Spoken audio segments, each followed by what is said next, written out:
can't let you leave. Sorry, babe. You don't have a choice. Oh, yes, I do.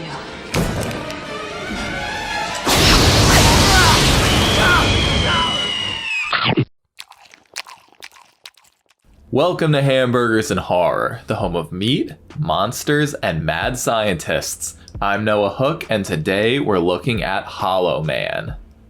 This 2000 sci-fi horror follows a genius, narcissistic scientist named Sebastian Cain as his team researches invisibility for the US Army.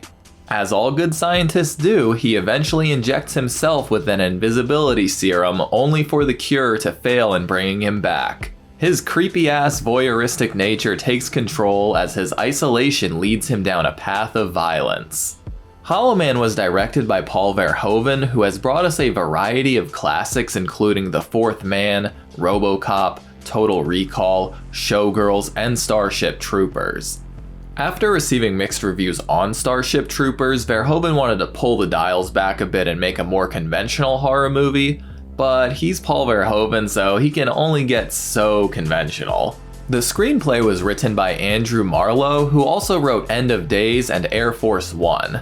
As you've probably guessed, Hollow Man is a reimagining of H.G. Wells' science fiction novel The Invisible Man. This classic story of a scientist turning himself invisible, failing to reverse the procedure, and turning to violence became an undeniable cultural landmark in horror. Its long list of adaptations of course began in 1933 with Universal's Invisible Man and its many sequels. Those were followed by a ton of domestic and international adaptations ranging in tone and quality, as the next 70 years have seen the character move between sci-fi, horror, and even comedy.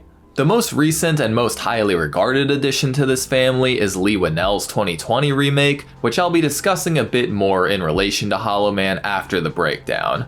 The two films actually have a lot in common. Hollow Man stars Kevin Bacon from Footloose, Tremors, and They / Them, Elizabeth Shue from The Karate Kid, Back to the Future 2, and Piranha 3D, Josh Brolin from Mimic, Avengers Endgame, and No Country for Old Men, and Kim Dickens from Zero Effect, Mercury Rising, and The Blind Side. Cinematography was handled by Verhoeven's frequent collaborator Jost Volcano, who also shot RoboCop, Starship Troopers, and unrelated classics like The Neverending Story. The score was composed by Jerry Goldsmith of Alien, Poltergeist, and Gremlins, and it has a very edgy 2000 soundtrack featuring Slipknot and Iron Maiden. Being a sort of modern take on The Invisible Man, Verhoeven wanted to push the visual effects to their maximum capabilities. Around $50 million of the film's $95 million budget went towards the visual effects alone, which were made by Sony and Tippett Studio. There are a ton of scenes where the invisible Sebastian Cain is detected through smoke, water, and other materials. These shots were created by shooting twice, once with actors and once without, the shots being perfectly replicated with motion-controlled cameras. Certain shots had Bacon wear a colored suit that could be edited out, that way the background could be seen through his body. Visual effects supervisors Craig Hayes and Scott Anderson oversaw the full-body motion capture of Bacon, which were then turned into many layers of muscular and skeletal renderings that would combine to create some truly impressive visual effects during the transformations to and from invisibility. Hollow Man did very well at the box office, bringing in around $190 million, but it was not as critically successful. While everyone agrees the effects are awesome, a lot of people found the characters to be rather flat and found the film didn't have Verhoeven's usual imagination and wit. It currently has a 26 and 28% on Rotten Tomatoes and a 2.7 on Letterboxd, pretty consistently rating this as one of Verhoeven's worst films. Thank you to my patron Nitpicks for requesting Hollow Man for me to review. I've seen bits and pieces of the iconic scenes, but never the full film. I also think Verhoeven is a really underrated director, so I'm curious to see what a widely considered misfire from him looks like. Go grab some Twinkies, folks, cause we're watching Hollow Man. The movie opens on a happy little lab rat living his best life. Oh fuck, oh goodness, Ratty is dead. We meet Twinkie-loving scientist Sebastian Cain, who is currently trying to create a stable formula to reverse invisibility. He also likes to watch his neighbor get undressed, and he clearly has an obsession with feeling productive. He suddenly comes up with a new formula, and the simulation seems to be successful. Okay, cool. He hops on prototype Zoom with his coworker and ex-girlfriend Linda, and they plan to get to the lab ASAP. She wakes up her other coworker and current boyfriend Matt, and we quickly learn Sebastian is unaware of their new romance. We follow Sebastian through DC to their government-run lab, which appears as a rough warehouse from the outside but is actually hidden below ground. We see a room full of unhappy animals, some of which have already been turned invisible, including a gorilla named Isabel. She's visible through thermal vision, and Matt enters the cage to inject her with what I assume is a tranquilizer. Isabel is tired of cage life though and breaks free, and when Matt runs into Sebastian, we learn she's been getting more aggressive lately. The two hunt down the poor gorilla with tranquilizer guns, and Sebastian proves to be the better marksman. We meet the lab's veterinarian Sarah, who strongly disapproves of Isabel being injected with this untested formula. We meet a few more scientists, including medical tech Carter, funny guy Frank, and I'm too tired for all of this bullshit Janice. They've produced this new visibility formula to reverse the effects on Isabel, and Sebastian injects the bright red liquid into her veins. The serum flows to Isabel's heart and all the way through her bloodstream, and the gorilla's bones, organs, and muscles begin to show themselves. Isabel begins thrashing around and has a full-on heart attack, but after a few defibrillations, they're able to get her heartbeat back under control. The serum's effect is able to finish as Isabel's skin and fur becomes visible, and everyone is super pumped with this breakthrough. Sarah is pissed when Sebastian plans to quickly perform brain surgery on Isabel though, but it turns out just to be a sick joke. The team goes out for a celebratory dinner, and Sebastian reveals he isn't quite over Linda yet. She's not interested in going back into his shadow though, and he respects that decision. For now. Sebastian returns to the lab to ask an invisible dog what it's like to be invisible. That dog might be important later. The team meets with the military committee overseeing their research, which includes Sebastian's mentor, Kramer. After showing some research of a gorilla test that did not go well, Sebastian tells the officers they haven't cracked the code yet. Linda and Matt keep quiet about this lie, and Sebastian later tells them he fears the government will take over the project when they finish the heavy lifting. He isn't ready to say goodbye to his dream project, and they are very concerned when he tells them he wants to move into Stage 3, otherwise known as human trials, without telling the Pentagon. Despite their concerns, they agree to lie to the rest of the team, saying the government approved for them to test the serum on Sebastian. They are also very concerned, but don't have any real say, and Sebastian plans to be turned invisible for 3 days before having it reversed. That night, Matt shares his concerns about seeming small compared to Sebastian, but Linda shares the concept of Dr. Kane is much more appealing than the man himself.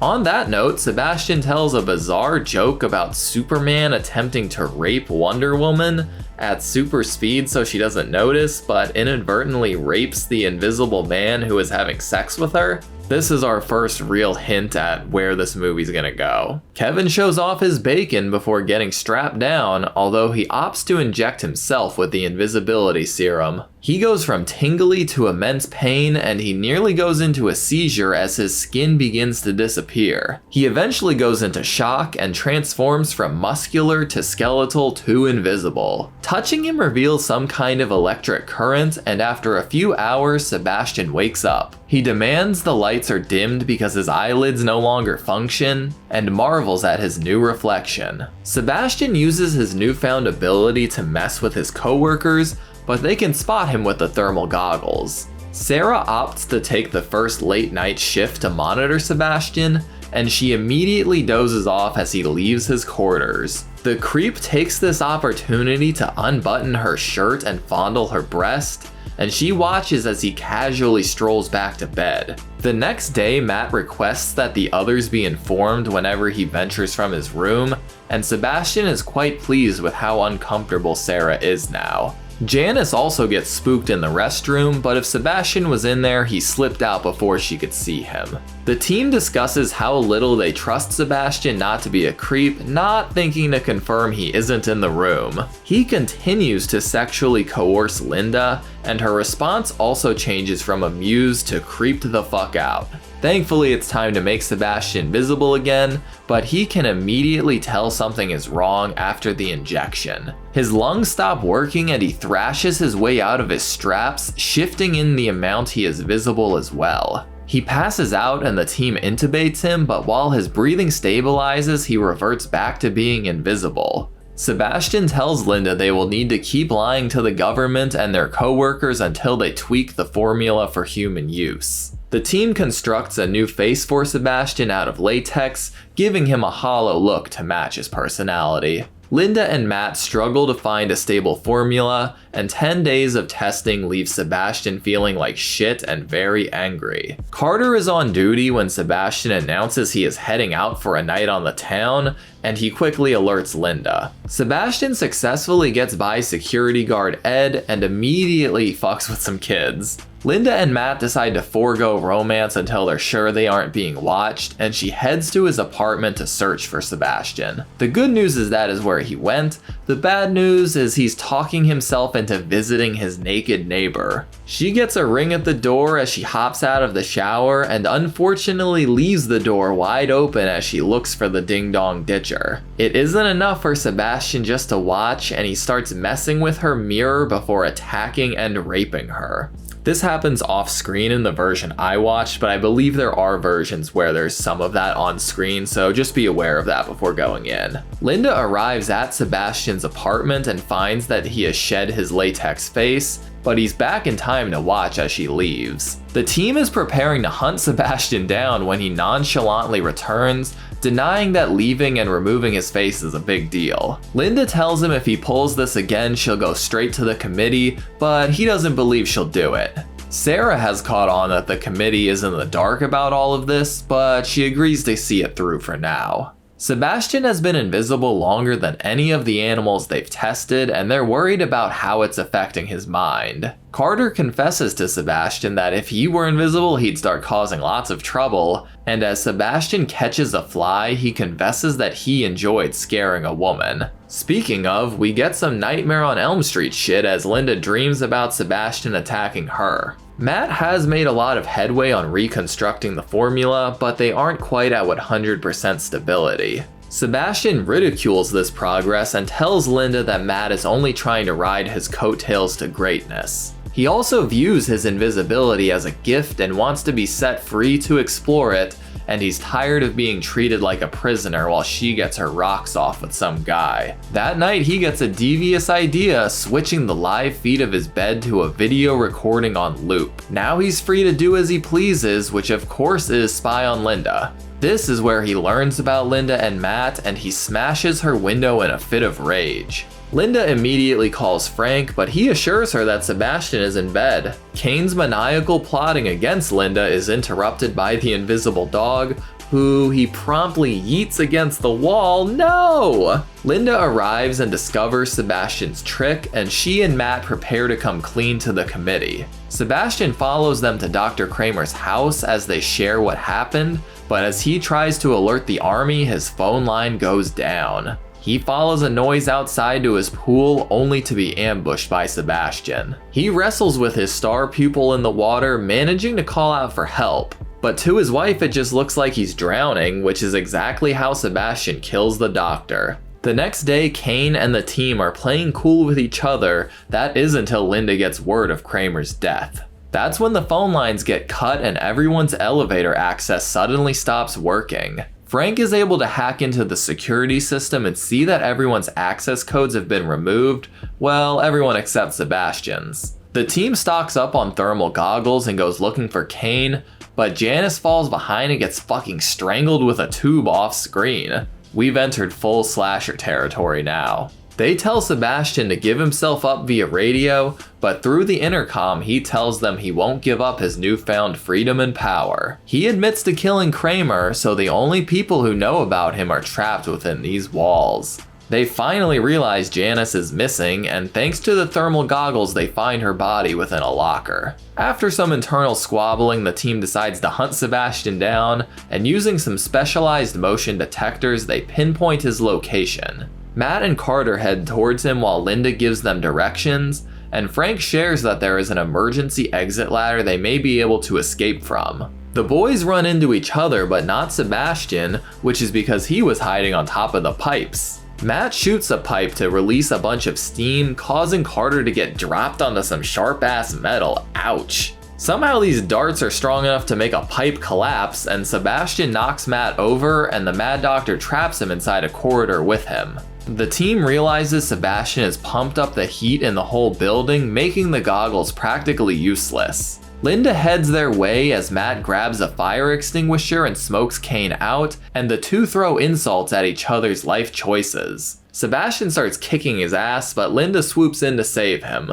Sarah leaves Frank with Carter as she goes to get blood for him, but on her way back she realizes she's not alone. She has the bright idea to cover the floor in blood to detect his footprints, but doesn't have the patience to check behind her. He smacks her before she successfully throws some blood on him, but he overpowers her and shoots her with a tranq. He pays her a final compliment before snapping her neck. Linda and Matt find Frank and the now dead Carter, and they follow Sarah's bloodbath trail to her body. Sebastian uses this distraction to impale Frank and stab Matt with some kind of pipe, possibly a crowbar, and he traps Linda and Matt in a storage freezer. She duct tapes Matt's wound while Sebastian freshens up for his escape, but Matt is quickly succumbing to the cold. Linda uses her big brain to jerry-rig an electromagnet out of a defibrillator, but it looks like Sebastian has an explosive experiment of his own. Her magnet is strong enough to get the freezer door open, and she leaves Matt next to a burning barrel for warmth.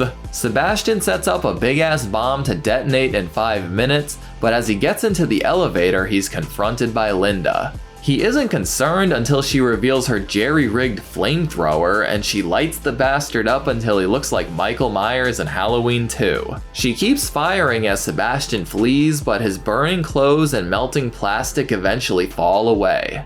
She lights up a smoke detector to set off the sprinklers, but he managed to sneak behind her first. Sebastian starts beating the crap out of her before thawed-out Matt returns and bonks him, but unfortunately he doesn't double tap. Kane lunges at him with the crowbar, but gets redirected into some sort of circuit panel, electrocuting him and leaving him partially visible. They discover the bomb with 30 seconds remaining and rush to the emergency ladder above the elevator. The machine starts spinning the explosives as they climb the absurdly long ladder from Metal Gear Solid 3, and the massive explosion causes the elevator to skyrocket upward. They manage to avoid it on the way up, but on its way down it becomes unhinged and forces them back down before it finally stops. They begin climbing up again before Sebastian crawls out of the elevator and grabs Linda, and he's looking like a cross between skinless Frank from Hellraiser and Imhotep from The Mummy.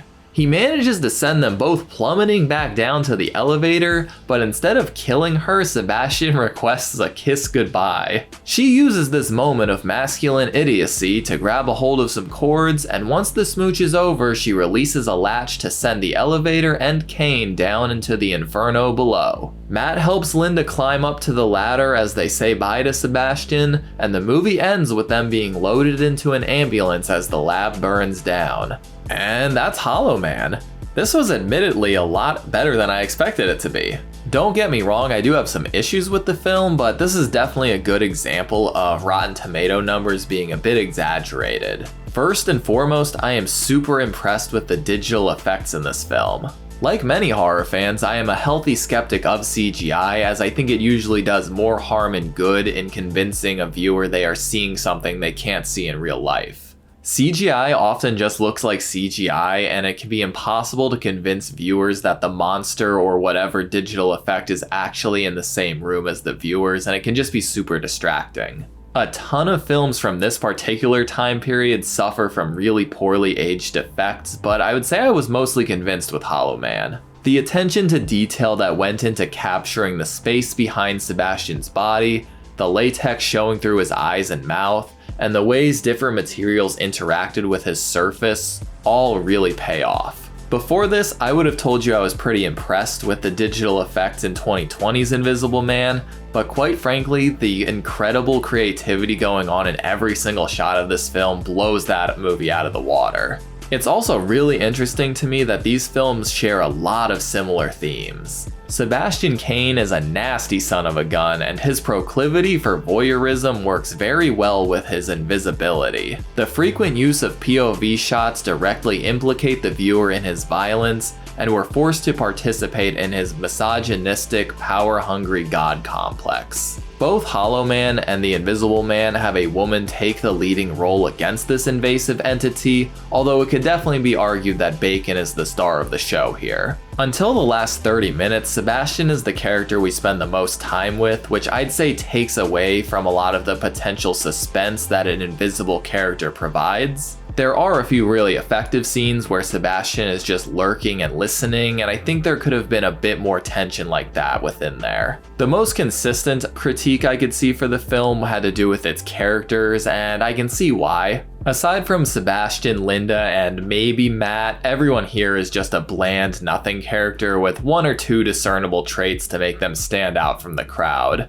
Janice, Frank, and Carter are so clearly just cannon fodder for Sebastian to kill, and nothing in the movie makes me care about when it actually happens. And aside from Sebastian, nobody really has any sort of development or character arc. They all kind of just exist to respond to Sebastian. I also saw a lot of complaints about Sebastian's transformation from man to monster not being jarring enough, but I liked that he started out as a fucked up guy. This isn't a film about a doctor being turned evil by a reaction to chemicals or isolation. It's about a man who feels he no longer faces consequences, giving in to his darkest pre-existing thoughts. The early scenes after Sebastian turns invisible play into a very universal fear of being disliked by your friends and colleagues, also while showing exactly why they are uncomfortable with Sebastian in the first place.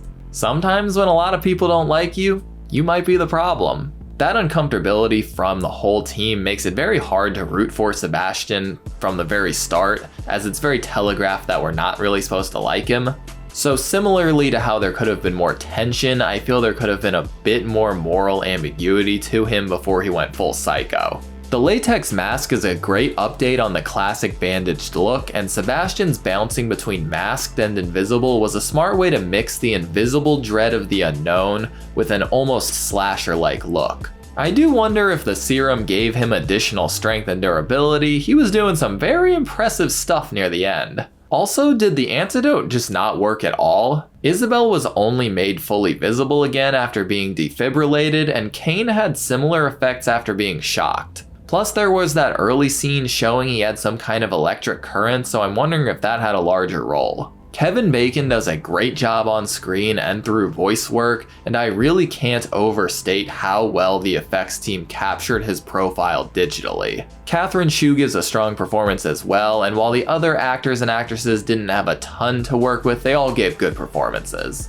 Oh, fun fact, effects artist Tom Woodruff Jr., who helped fabricate and portray legendary creatures like Gillman, Pumpkinhead, Goro, and the Xenomorph, worked on the film and wore a life-size gorilla suit for a few shots of Isabel. I guess I should have known with it being a Verhoeven film, but I really wasn't expecting it to be so sexual in nature. I generally appreciate his gritty, exploitative, satirical, lowbrow aesthetics and way of storytelling, but to me it all felt a little out of place in Hollow Man. I already mentioned that it works well with the themes of voyeurism explored, but there are times I feel the sexual violence either goes too far or maybe just happens too soon. This is Verhoeven's most Hollywood-feeling film, so the constant threat of sexual violence just feels a bit jarring compared to the astounding visuals we're seeing. Maybe my issue at the moment is that the film is just incredibly bleak, so aside from the visuals, there isn't a lot that makes me want to revisit the film. Now that is not the same thing as being bad. A lot of my all-time favorites are very bleak films. Not every film needs incredible rewatchability, so Hollow Man might need to be one I sit on for a while and revisit in a few years to adjust my thoughts. I also want to say that I feel like I'm being especially rough on this film because it comes from a director I really love. I wouldn't say Hollow Man is a bad film, it just has the bad luck of being compared to RoboCop, Total Recall, and Starship Troopers. A lot of people consider Hollow Man to be Verhoeven's very worst film, which I actually think is really impressive when I compare it to the worst things that have come from other great directors, including a few that tried out Invisible Men for themselves. All in all, Hollow Man is a pretty effective modernization of the classic Universal monster. It gives you the tried and true story of a scientist descending into evil, while adding some more contemporary themes and a ton of visual home runs that top shit coming out 20 years later. Some of the themes being explored are familiar and the characters are pretty one-dimensional, but there is still a lot of great sci-fi horror, body horror, and slasher horror to keep you entertained. Thank you again to my patron Nitpicks for requesting Hollow Man for me to review. This was one I'd been meaning to watch for a while, so I'm glad I got to share my experience with it. But what did y'all think of Hollow Man? Let me know down below. Well, that's about it. Join me in 2 weeks as we check out a mystery patron request. Thank you all for joining me, and an extra thank you to my patrons. As always, I'm Noah Hook, and thanks for watching Hamburgers and Horror. Stay safe out there. Thanks for watching my review of Hollow Man. If you enjoyed this video, be sure to like and subscribe so you can keep up with all my horror reviews. And if you want to help support the channel further, you should check out my Patreon account. You'll be able to vote for future movies and franchises I cover on the channel. Thanks y'all.